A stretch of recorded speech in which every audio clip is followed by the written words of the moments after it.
for joining us today. My name is Mary Kober. I'm here today representing the Career Center, which is your one-stop place for all things career on campus.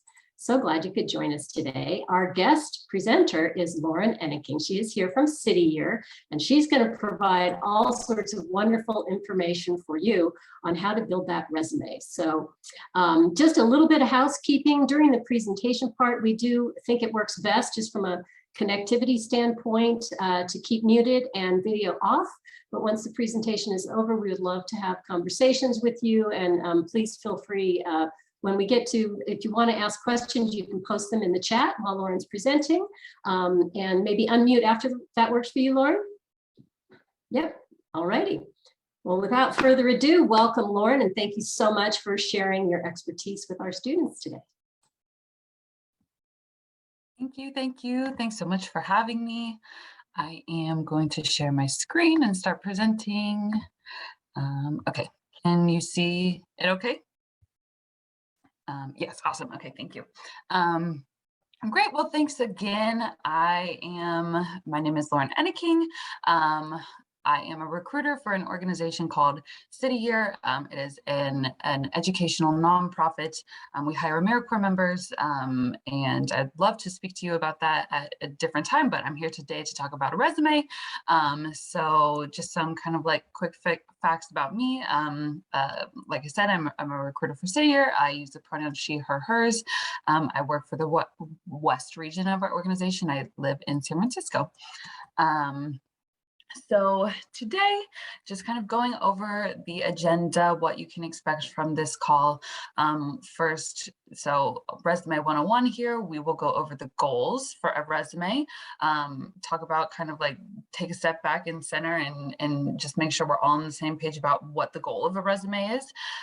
Go over the different components of a resume, definitely go over some impactful language that can hopefully aid you in the crafting of your resume. And definitely have time for a Q&A as well. I hope that by the end of this session, some takeaways that you will be able to walk away from this with is just gaining a basic understanding of what a resume is and how it is used, learn what the components of a resume are and what makes a strong one.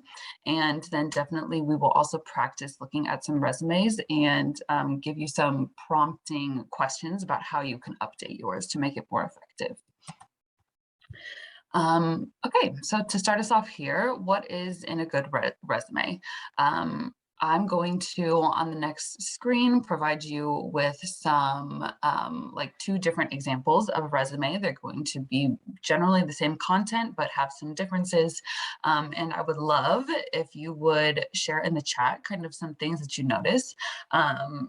Really just anything off the top of your head about the 2, the differences, the similarities, what's catching your attention. There's definitely no right or wrong answer here, just kind of asking what you observe. So I will go ahead and go to this screen here. And then if you feel so inclined, would love to see what you all are noticing about the 2 different types of resumes, what you notice here. So I'll give you a moment to look it over and chat away.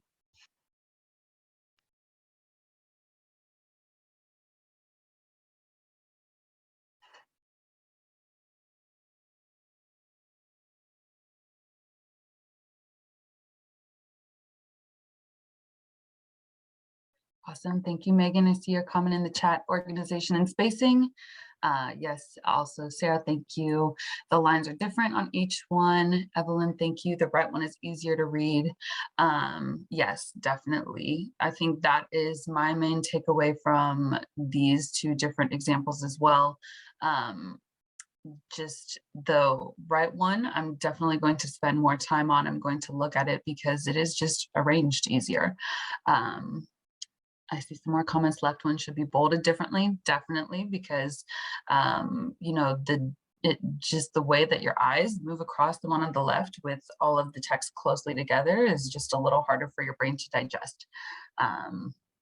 Awesome. It looks like you guys are picking up exactly on the point of this. So thank you for humoring me and participating here.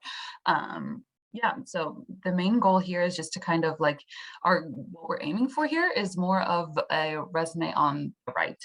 Um, so I'm going to hopefully go over some tips throughout this call to hopefully help you craft one that looks a little bit more pleasing, is easier to read, and we are going to dive in.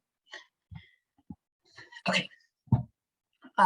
Some other things for you to consider as you are, maybe crafting your first resume or updating it is how long did it take you to look over each resume and make the decision about which one is you prefer, which one is better. And then also what are the things, like what are both the mistakes and maybe not mistakes, but just what are the choices on the resume that is less appealing that you would like to avoid in your own.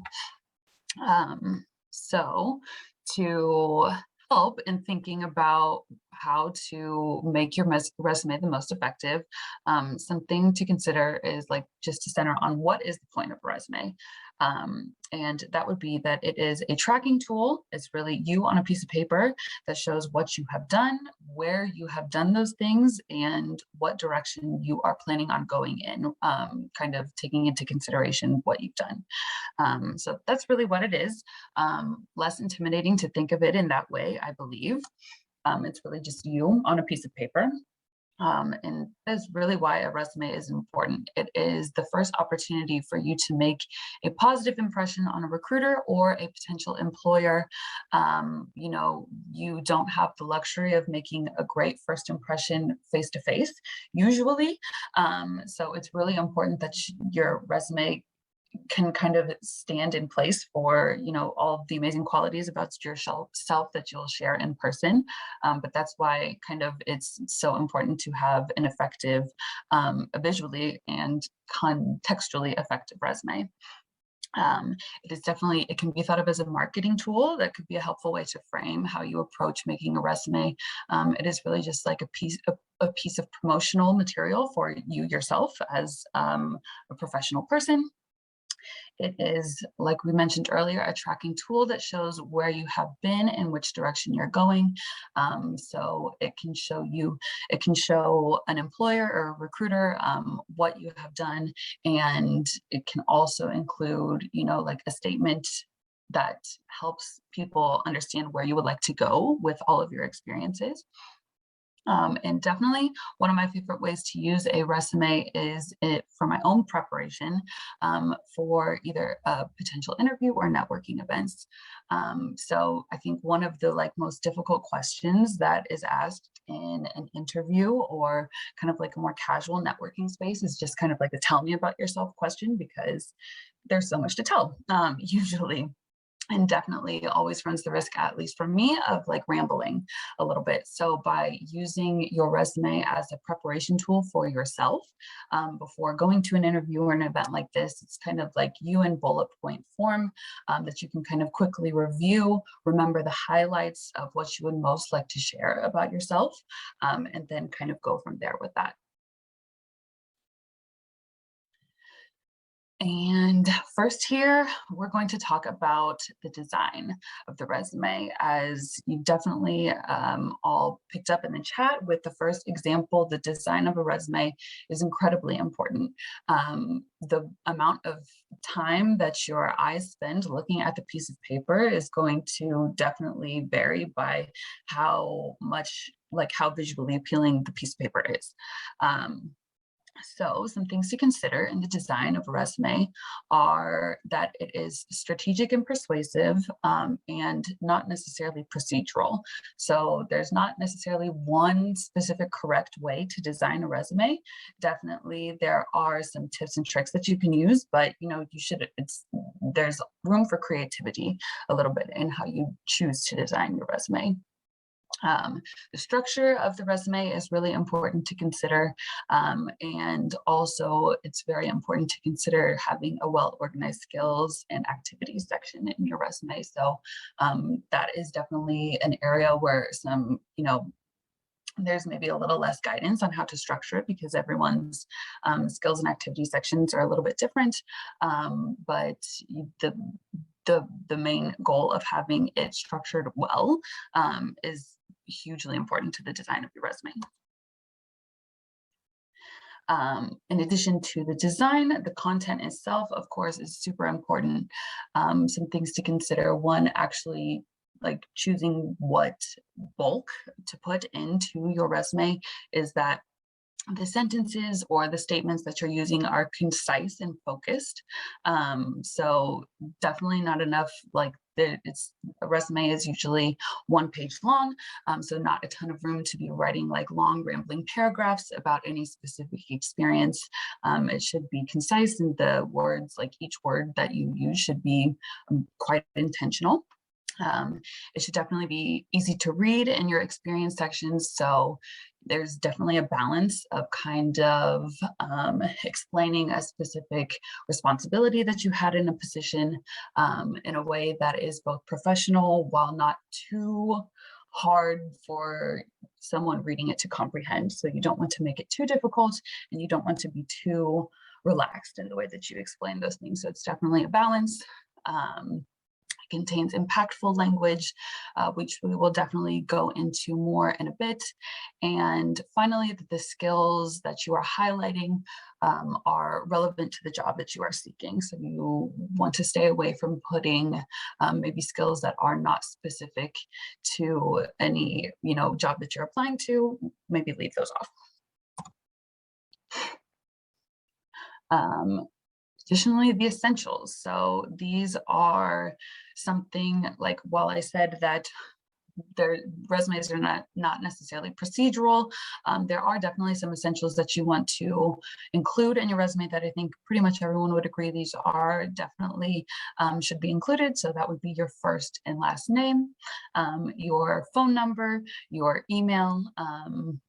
A phone number is definitely something that I have seen left off of resumes in the past, and that's always a little bit frustrating to me as a recruiter, because it's the best way to contact people. So definitely be sure to include your phone number. The appropriate email that you use would be whatever one you're checking the most often. So if that is your school email, you can use that one. If it's a personal email, can use that one as well. A LinkedIn or personal website URL. So if you feel comfortable sharing your LinkedIn, this is a great thing to do, in my opinion. If you're from an academic background where you maybe have a portfolio or something like that, and you have your own website that you would like to share, also totally great to include these at the top of your resume with all of this essential information. Definitely important to include the city and state that you are in. You don't need to include like your full address. Actually, I would definitely kind of recommend not including your full address, just because, the nature of, there are definitely people who will like try to scam you on LinkedIn as well. So definitely just taking your personal safety into consideration there. Important definitely to include your education. If you are,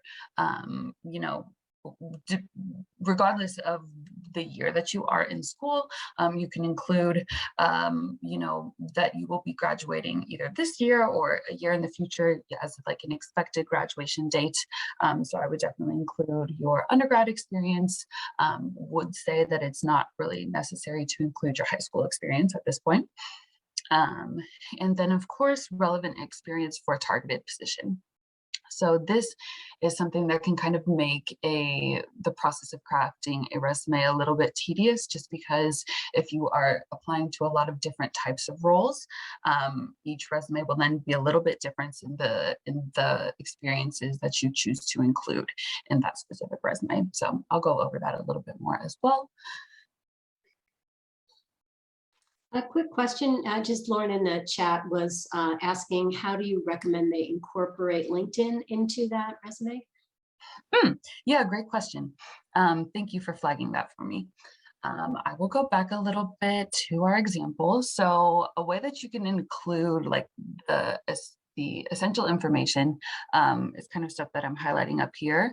I've seen before, it's common for like people to just kind of include like a little LinkedIn logo here, which you can kind of just like copy and paste, and then put your URL of your LinkedIn.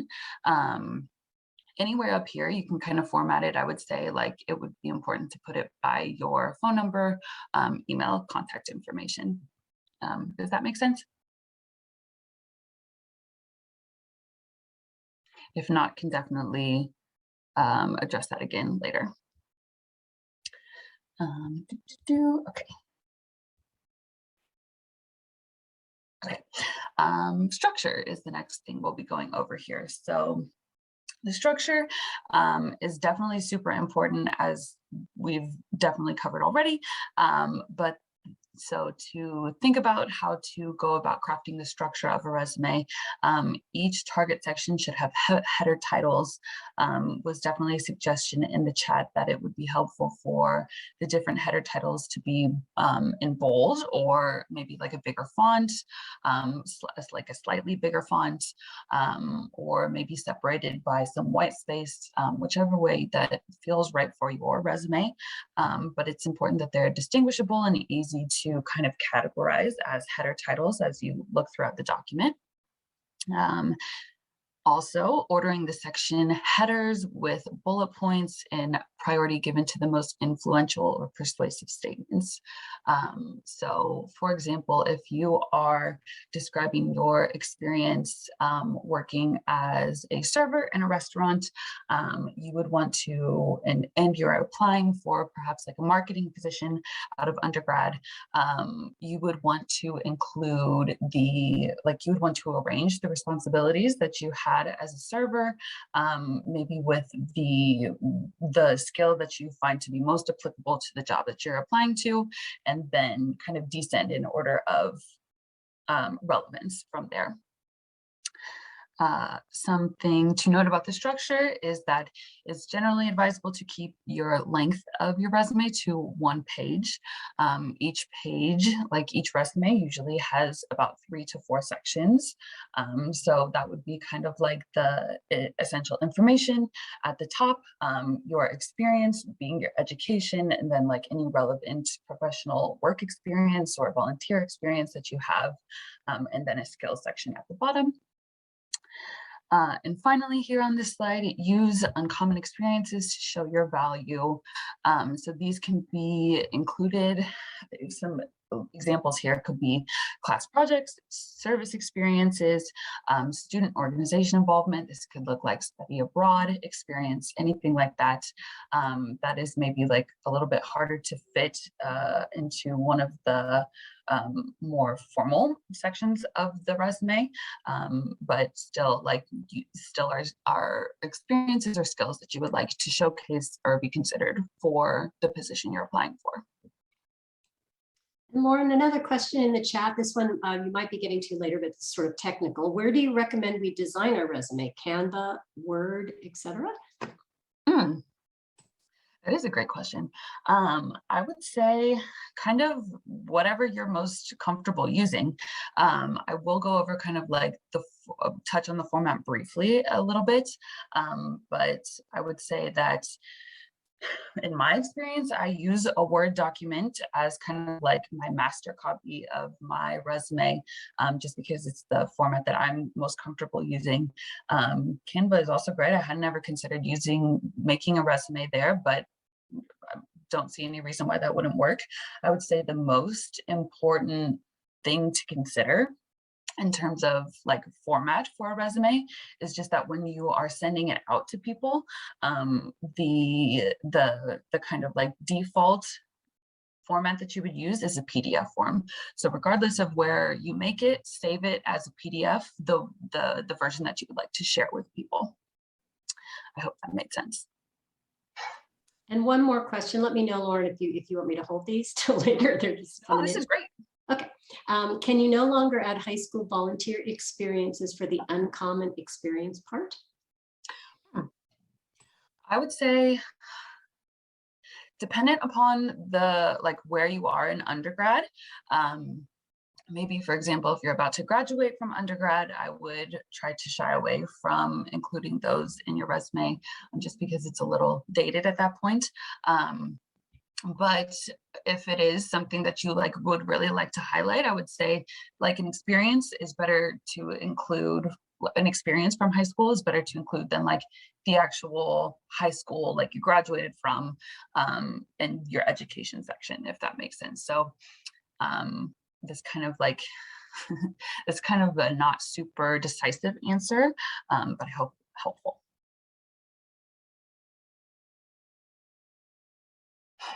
Awesome. Thank you all for your questions. I'm excited for them to keep coming. Okay, next we're going to talk about construction here. So first, we're talking about the order in which you list things. So chronological, but listed in reverse chronological order. So the first experience or job that you will have listed is your most recent experience. And then we'll like travel backwards in time from there for your oldest experience to be at the bottom. Objective or statement of purpose, summary of skills and experiences are also acceptable here. This is something that transparently you will hear conflicting advice around. A lot of people, I don't know how many people, but some people will say that an objective or purpose statement is not necessary.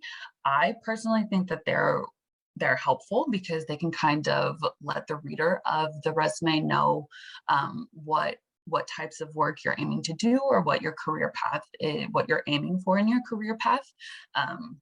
I definitely used an objective statement on my resume coming right out of undergrad because I didn't have a ton of professional experience to list. So it may have the experience that I did list may have come across as kind of like random and hard for people to understand what I was trying to achieve with those random experiences. So I think that an objective statement is helpful, but if you don't want to include it, also totally fine. You can also kind of in this place include like a summary of your skills. Then like kind of like as a personal statement, you can kind of include a brief one here if that sounds interesting to you.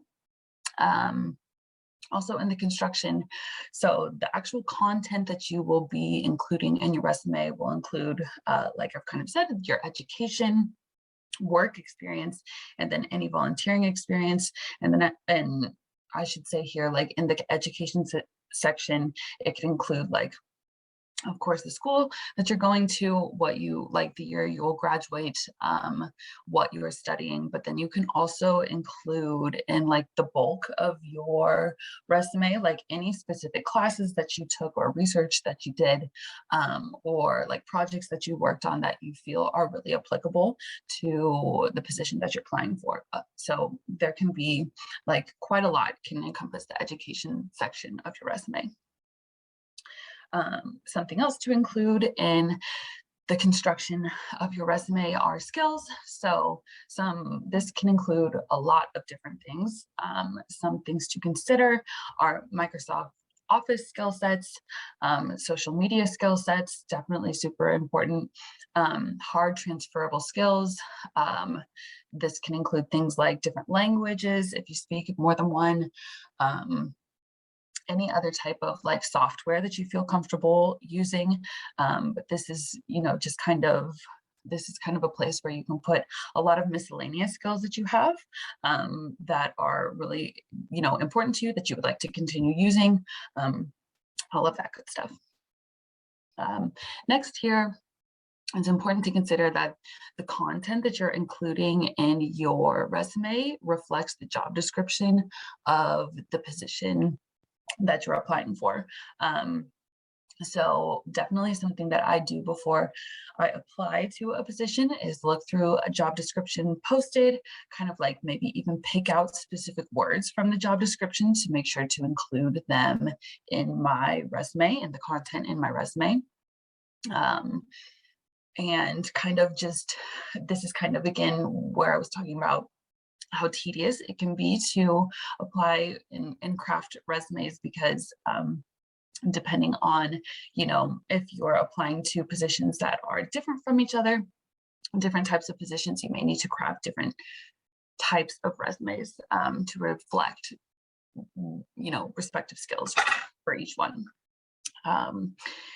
And then finally here, white space lines and bullet points are used to distinguish each section. This really helps in how legible that the document is, and can definitely affect, how much time someone will spend reading your resume.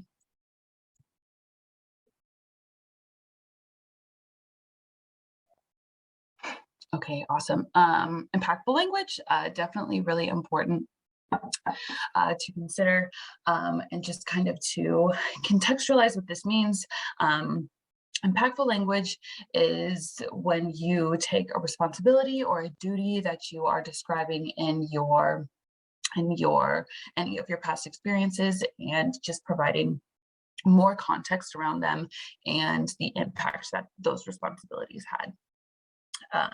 So, for example, impact can be results, accomplishments, change you promoted, differences you made.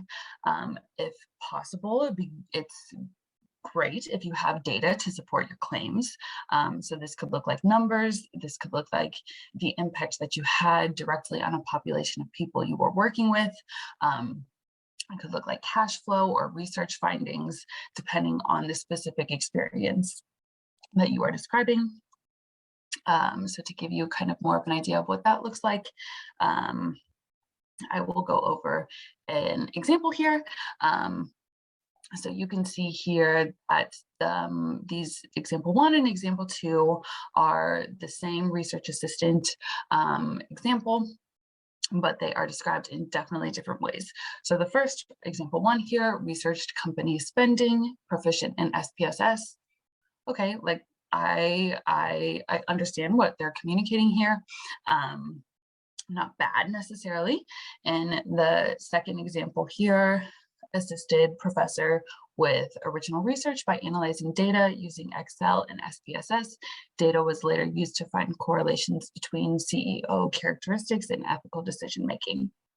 These are two totally different ways to add, value to what you're trying to describe here. So in the second example here, I can see like very much the reasoning behind this specific research that was being done. It's different to know that they're researching company spending for the specific reason of evaluating CEO characteristics and ethical decision making. This perhaps gives me a clue about like what type of work this person is interested in, why they were doing this, and what the goal was kind of here.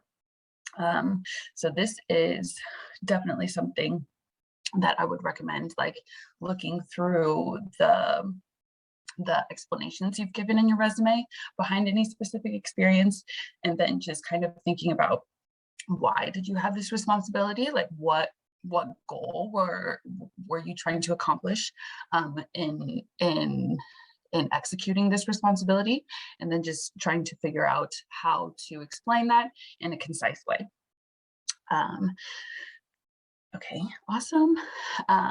So just some other quick tips around impactful language is that to do this effectively, you will utilize action verbs. Way that I go about doing this when I'm updating my resume is really just to Google action verbs resume. You'll come up with a lot of lists on Google, and then you can kind of like look through them and figure out how to kind of like pepper them into your own resume. That's my personal strategy. You can also use a thesaurus if you're old school. And then some other tips here: avoid general descriptions. So responsible for, handled, duties included, and then just like listing what you've done. Not the worst mistake that can be made, but there are just so much richer ways that you can describe what your duties have been. And that really adds value to your resume as a whole.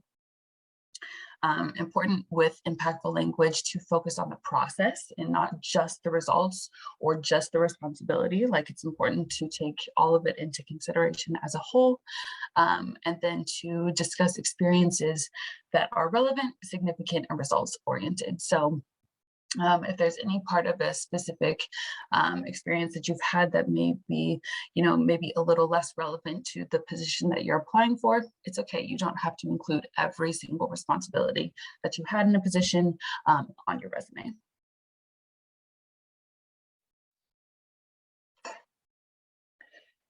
And this slide, I think, is really helpful in just kind of summarizing the most important, the important and things that you shouldn't do when thinking about a resume. So first, in the most important, PDF formats when submitting, this is what I was speaking about earlier, have a master Word copy on file, customize it each time you need to customize it, or on Canva or any other platform that you're comfortable using. So keep like a master copy, personalize it or customize it as you need for each position that you're applying to, and then save it as a PDF and send off the PDF format. That is definitely the easiest way for recruiters and employers to read your document, and also like prevents people from being able to see like any past versions of your document. So that's definitely helpful. Most recent experiences should be what is included, depending on, how many experiences you've had, how old you are. It could definitely, it could go on for a while. So you don't have to include every single experience that you've had, just the most recent, and also then furthermore, the most relevant experiences for what you're applying for. Experiences that share your role, followed by impact and results. So you definitely want to make sure to include like a rich description of what your experiences have been. And then also very important to consider is that your education is right at the top of your resume, especially coming out of undergrad, because it is probably the biggest accomplishment that you have to list from recent years. So definitely want to make sure to highlight that close to the top of the page. Some other things to consider that are important, but not necessarily the end of the world. For example, if your resume is a little bit over 1 page, that's okay, but definitely is important to try to keep it to 1 page. That it is clean, concise, and easy to read.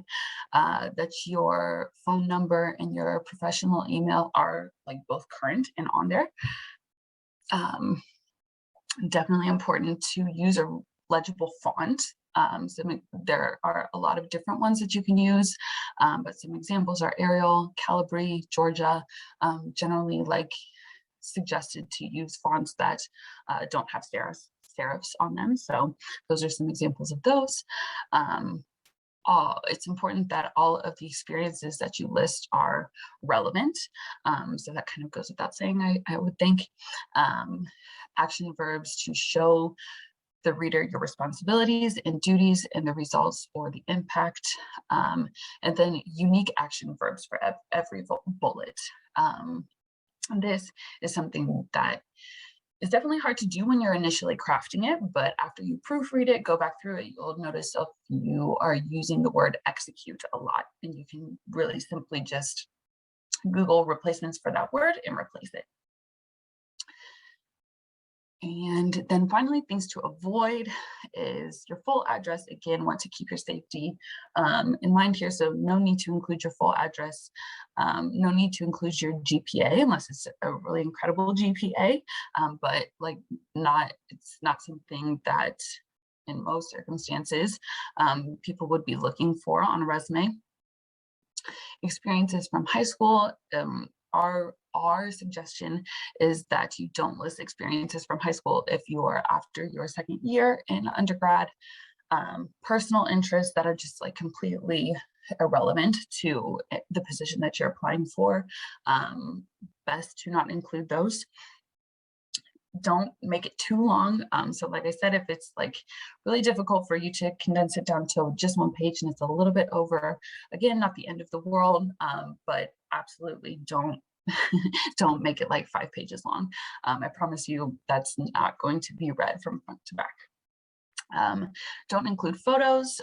This is, I know, definitely something in my experience, I've worked abroad in the past, and it's a difference in different places. For some people would like for you to include a photo. That's just kind of not a practice that we do here, so no need to include any photos.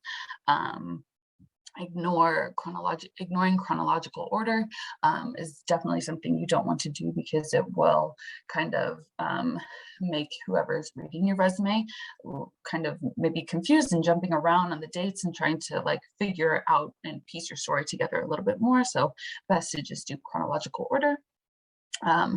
Try to avoid using personal pronouns, I, my, we. Make it more of like a third person reading experience for the reader. And then definitely don't forget to proofread or ask someone else to proofread. I would recommend doing both. That's kind of what I do, but definitely take the time to draft it out, get all of the ideas out of your head onto paper, and then maybe a little bit later, maybe even the next day, look through it again and then clean it up. Here, I have some QR codes if you would like to look at some other examples of resumes and look at some different tips here. I will also be sharing out this slide deck, so you'll be able to access it and find these links for later if you want to come back to it when you're working on your resume. But these are definitely just some examples that I have found to be helpful in my personal experience. And then finally here, I have just some highlights and reminders. So just kind of to summarize what we've gone over here, the goal of a resume is to kind of strategize and persuade here.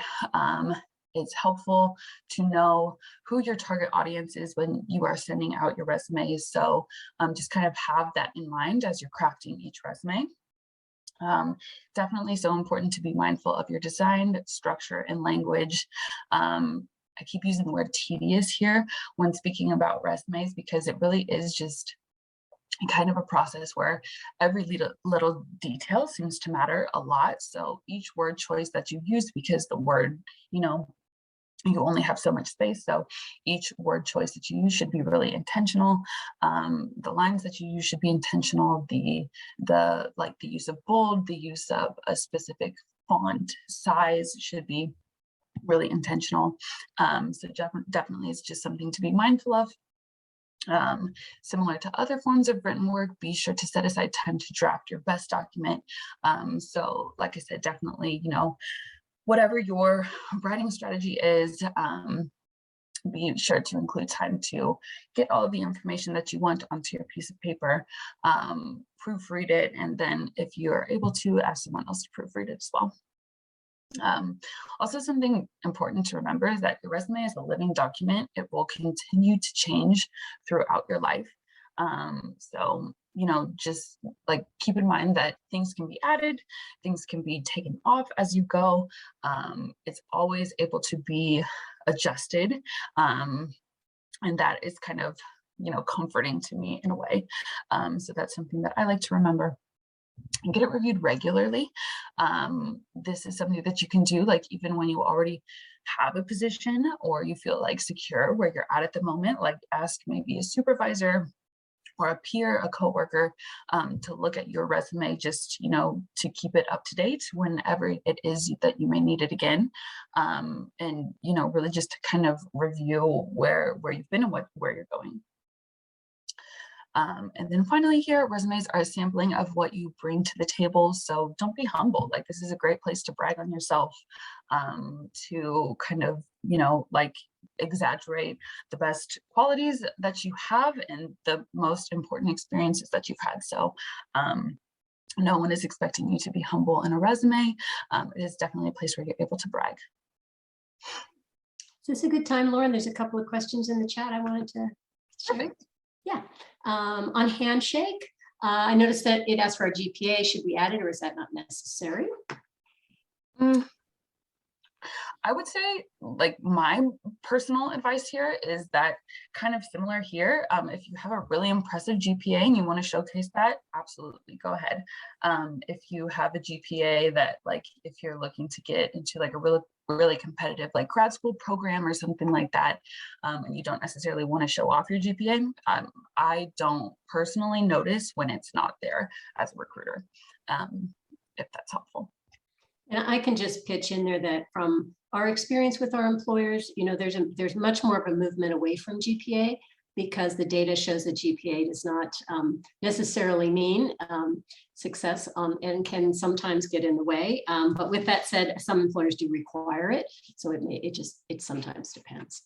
All right, the next question. I was unemployed for 2 years because I quit my fast food job to look for a better opportunity. What is the best way to explain to my hiring employers about the unemployment gap?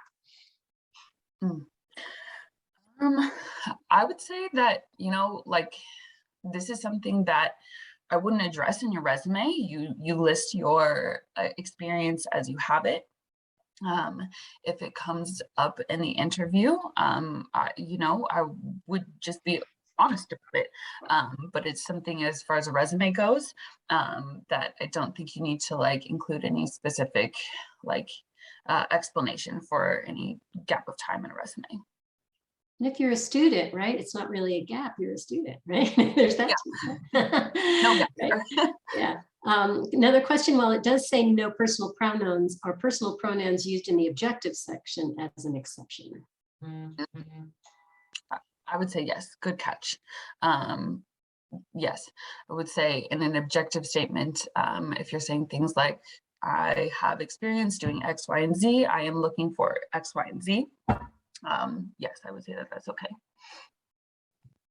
All right. Oh. Could you share with us the links in the chat? The links in the chat. Surely I could share. I'm not sure which chat links you're referring to. I think they're looking for whatever links that you can share in this chat. Sorry, I didn't read that very carefully. Yes. I can do that. I will do that here. Let's see, I will stop sharing my screen. And another really great question. One job I am applying for is seeking analytical skills. How do I put that on my resume? Analytical skills.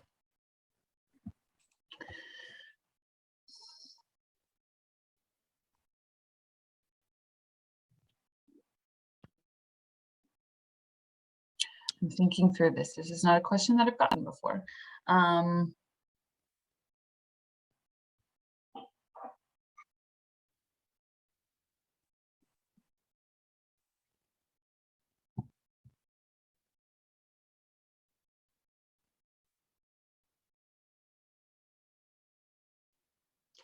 Another question that might go along with that, because I'm curious, is that analytical skills, putting them in context, is that the question maybe, or listing them, which is the best way to sort of, is it listed as a skill? Is it something you put in a comp? I mean, how do you kind of parse that out? Is that, did I get that question correct? That's from May.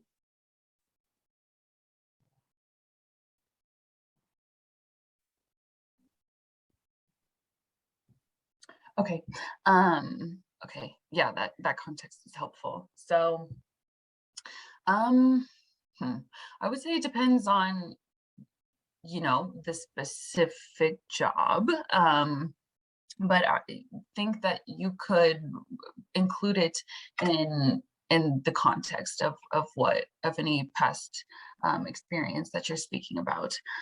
So if they're looking for analytical skills, for example, something off the top of my head, because I am from an education-based nonprofit, one of the responsibilities I had was keeping track of student attendance. That by itself doesn't apply to a ton of other positions that I would be applying for, but putting it in the context of evaluating student data to track their progress, that kind of helps in adding context to what the goal of the responsibility was. So I would say that if a position is looking for analytical skills, being able to provide context to maybe other experiences that you've had where you have been using analytical skills, that would be a good strategy there. Yeah, I think that makes sense, Lauren, because analytical skills is so broad. It's like saying communication skills. It doesn't really tell them much out of context. Yeah. Good example there. Another question, when when you recommended the fonts, did you say to use fonts with serifs or fonts without serifs? I mentioned fonts without serifs. I think that they're more legible and they look a little bit more modern, but this is probably something I would say isn't like a make or break for your resume. If you decide to use this font with serifs, it's okay. And now that we've stopped sharing, please feel free. Also, you can unmute and unmic, same thing. Turn on your video and unmute is what I meant to say, if you'd like to chat as well. Any more questions? Bring it on. You have Lauren's undivided attention. Expert recruiter here.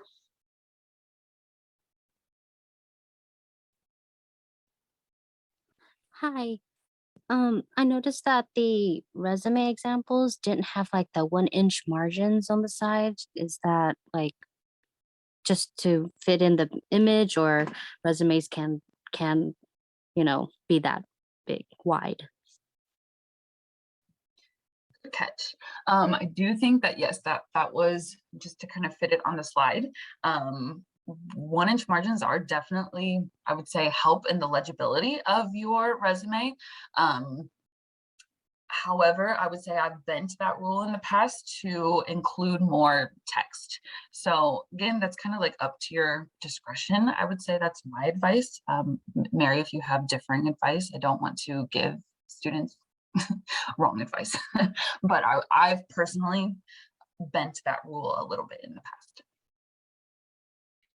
I think this is hard about resume writing is there aren't any rules exactly, right? But what I would recommend students that really hang on to some of the things Lauren said about, I think you heard her continually reference in context. It depends, right? So it's about knowing the industry and the field that you're going into, which can happen by, exposure. So, taking a look at how other people do things in your industry is helpful, working with your professors, working with the Career Center, because there's a lot to say about context with these things. A graphic design resume looks very different than an engineering resume, say it that way. Here's some more questions. I volunteered at an organization for a year, then moved for 6 months, but now I started volunteering there again. So there's a gap between that experience. How would you recommend I format that experience without it seeming like I've never stopped volunteering there? Great question. Yeah, that is a great question. What was the volunteering exactly the same both times? Like both positions were exactly the same there? Okay.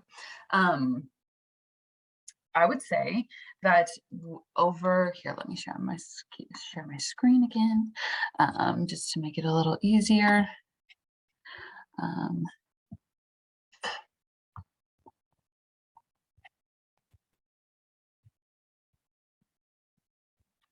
Get to the resume example. Okay.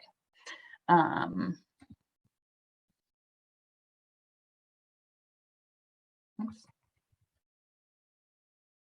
So I would say that over here in the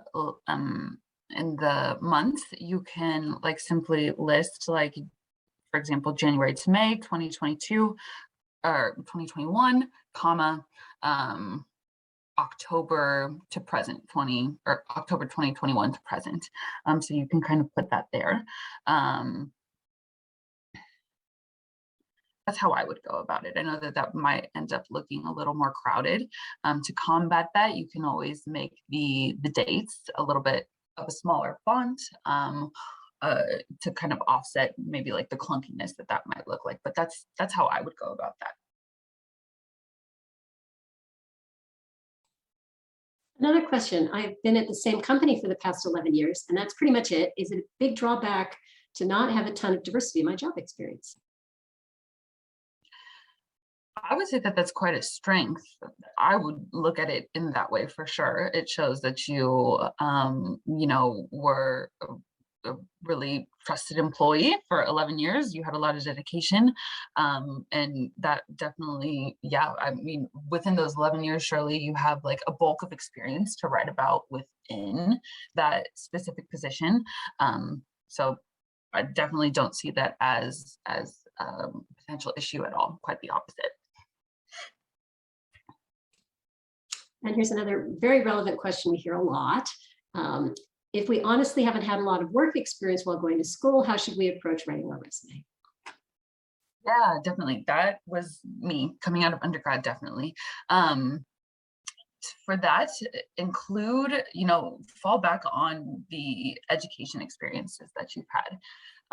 So this is like, you can, include any specific classes that you had, any specific like skills that you like really learned, any software that you really took like a lot of time working. So there are definitely like, something that I did when I was writing a resume right out of undergrad is just kind of like Googling different examples of resumes, no work experience or resume right out of undergrad, and really just kind of taking different examples from there and seeing what could work into my specific experience.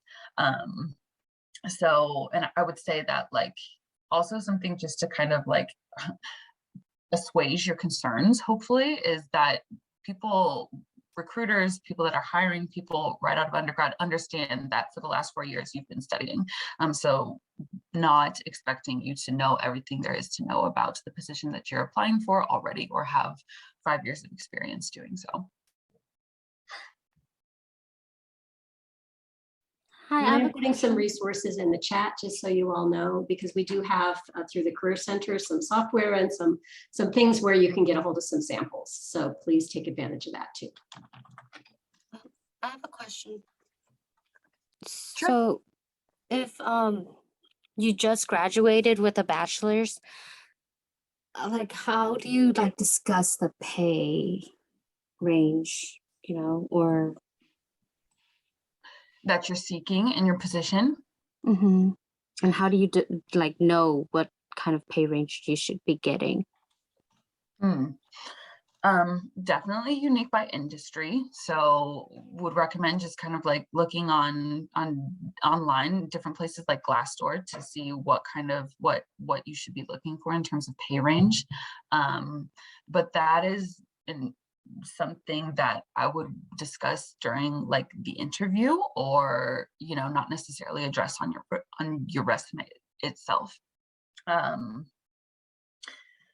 Yeah, that would be my answer there. So just kind of like researching what other people report making in the same position across different like companies or organizations, and then having that conversation in a professional way during an interview, I think is a reasonable way to go about that. And I'll do a shameless pitch here, just because I am facilitating a negotiating workshop through the Financial Wellness Center this Thursday. So, and it's the only one we do every year. So if you're interested in that, I don't think I have the link. I'm just joining it. But if you go through Leadership Initiative or the Financial Wellness, you should be able to find it there. So it's this coming Thursday at 1:30.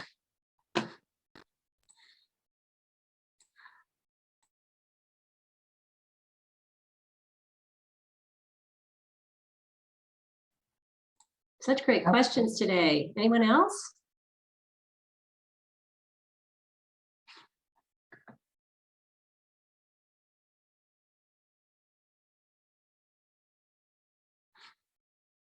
Well, I don't have a question, but I do have a suggestion. You know how you talked about having a Microsoft doc, Word doc, as a template for the masterpiece, or not masterpiece, but to work on. I recently graduated from Sac State, and I have no longer access to the Microsoft Word, so I started using Google Doc. So, and that's free. And I just thought that might be a good suggestion to students that are going to graduate from Sac State. Yeah, great suggestion. Thank you for that. Definitely Google Docs is a great resource. I use it all the time as well. Thank you. Can be accessed from anywhere, which is also super helpful. Another question, how detailed would you recommend we make the university involvement section? I'm part of 5 orgs, so mine looks bulky. Great problem to have, I would say. Awesome problem to have. I would say to, like, this makes it hard because it's quite subjective.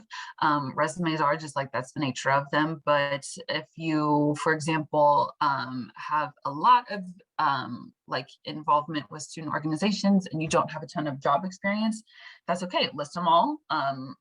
That is essentially considered, I would say that's like equivalent to work experience.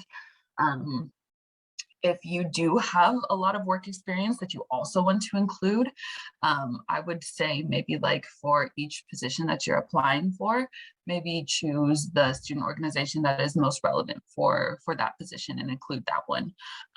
So yeah, just kind of using your judgment for which to include where.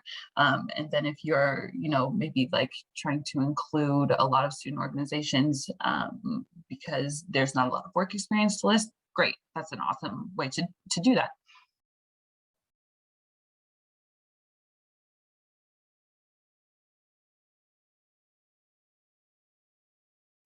Yeah, I would say all that extracurricular is usually a pretty nice thing that employers like to see.